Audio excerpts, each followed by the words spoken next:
Hi സുഹൃത്തുക്കളെ, ചന്തു.comലേക്ക് സ്വാഗതം. ഇന്നാൾ കൊച്ചി തുറമുഖത്തുനിന്ന് വിഴിഞ്ഞത്തുനിന്നും ഒരു കണ്ടെയ്നർ, അതായത് ഒരു കപ്പൽ മുങ്ങിയ വാർത്ത നമ്മൾ കേട്ടിട്ടുണ്ടായിരുന്നു. ആ കപ്പൽ മുങ്ങിയ കപ്പലിൽ 24 തൊഴിലാളികളെ രക്ഷപ്പെടുത്തി നാവികസേന.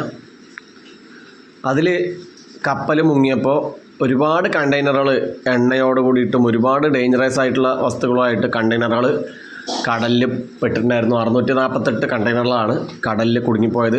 കപ്പൽ മുഴുവനായിട്ട് തന്നെ കപ്പൽ മുങ്ങിപ്പോയി. അതിനകത്ത് ഒഴുകി നടക്കുന്ന കണ്ടെയ്നറുകളിൽ അന്ന് തന്നെ പറഞ്ഞിട്ടുണ്ടായിരുന്നു 2 ദിവസത്തിനകം കൊല്ലം, എറണാകുളം, അങ്ങനെ കുറേ ബീച്ചിൽ ഈ പറഞ്ഞ കണ്ടെയ്നറുകൾ എത്തിപ്പെടാൻ സാധ്യതയുണ്ട്. തീരവാസികൾ ശ്രദ്ധിക്കണം, ആരും അടുത്ത് പോകാൻ പാടില്ല എന്ന്, അല്ലേ? ആരും അടുത്ത് പോകാൻ പാടില്ല എന്നായിരുന്നു ന്യൂസിലുണ്ടായിരുന്നത്. പക്ഷേ അടുത്ത് പോകാതെ സർക്കാർ ജീവനക്കാരെ കൊണ്ട് മാത്രം, അതായത് കോസ്റ്റ് ഗാർഡിനെ കൊണ്ട് മാത്രം ഇത് രക്ഷിക്കാൻ പറ്റില്ലല്ലോ. അതായത് ഈ പറഞ്ഞ നാവികസേനയും അവരുടെ ആൾക്കാരും മാത്രം. അപ്പോൾ അവർ നാട്ടുകാരെയും കൂടെ സഹായത്തോടു കൂടിയിട്ട് ആ കണ്ടെയ്നർ പിടിച്ചു കയറ്റുന്ന ദൃശ്യമാണ് നമ്മളിപ്പോൾ കണ്ടുകൊണ്ടിരിക്കുന്നത്.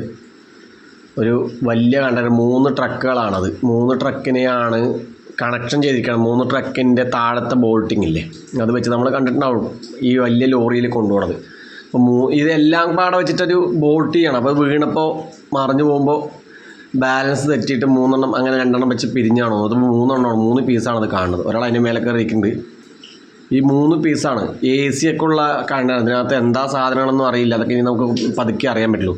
പക്ഷെ എത്രയും വലിയ കണ്ടെയ്നറൊക്കെ കടലിൽ ഒഴുകി വന്നിരിക്കുകയാണ്. ആലോചിച്ച് നോക്കില്ലേ, വലിയൊരു കണ്ടെയ്നറാണ്. ആ കടലിൽ ഒഴുകി നടന്നിട്ട് ഇവിടെ എത്തിയിരിക്കുകയാണത്. എവിടെ, നമ്മുടെ കൊല്ലം ശക്തികുളങ്ങരയിലെത്തിയ വീഡിയോയാണ് ഈ കാണുന്നത്. ഇനിയും കുറേ കണ്ടെയ്നറുകൾ അവിടെ ഒഴുകി നടക്കേണ്ടെന്നും ഒരുപാട് സ്ഥലത്ത് എത്തിപ്പെടാൻ സാധ്യതയുണ്ട് ന്യൂസ് കേൾക്കാറുണ്ട്. ഇനിയും ഒരുപാട് സ്ഥലങ്ങൾ ബാക്കിയുള്ള കണ്ടെയ്നറുകൾ വന്ന് അടിയായിരിക്കും. കുറേ എണ്ണങ്ങൾ വെള്ളത്തിൽ മുങ്ങിപ്പോയിട്ടുണ്ടാവും. എത്ര എണ്ണം ഡാമേജ് ആയിട്ടെന്ന് പറയും, പൊട്ടാനൊക്കെ സാധ്യതയുണ്ടല്ലോ. അങ്ങനെ പൊട്ടിയിട്ടൊന്നും അറിയില്ല. എന്നാലും ഇത്രയും സാധനങ്ങൾ നമ്മുടെ ഇവിടെ എത്തിയിട്ടുണ്ട് ഇപ്പോൾ ഇവിടെ. അപ്പോൾ നമ്മളെ ആൾക്കാർ അതിനെ കയറ് വെച്ചിട്ട് ബെൽറ്റ് ചെയ്ത് വെച്ച് അവിടെ കെട്ടിയിട്ടുണ്ട്. ഇനിയിപ്പോൾ അത് ഒലിച്ച് പോവാതിരിക്കുക, പുറത്ത് പോവാതിരിക്കുക. ഈ കയറൊക്കെ അത് താങ്ങുമോയെന്നറിയില്ല. 2 കാറ്റടിക്കുമ്പോൾ തന്നെ കയറ് പൊട്ടിപ്പോകാനും സാധ്യതയുണ്ട്. കാരണം ഇത് വെറുതെ കാണില്ല, കയറ് ഫോൾട്ട് ചെയ്തിട്ടിരിക്കുകയാണ്. ഇപ്പോൾ നമ്മൾ കെട്ടി വയ്ക്കുമ്പോൾ തന്നെ എത്ര തന്നെ ഈ ഇത്ര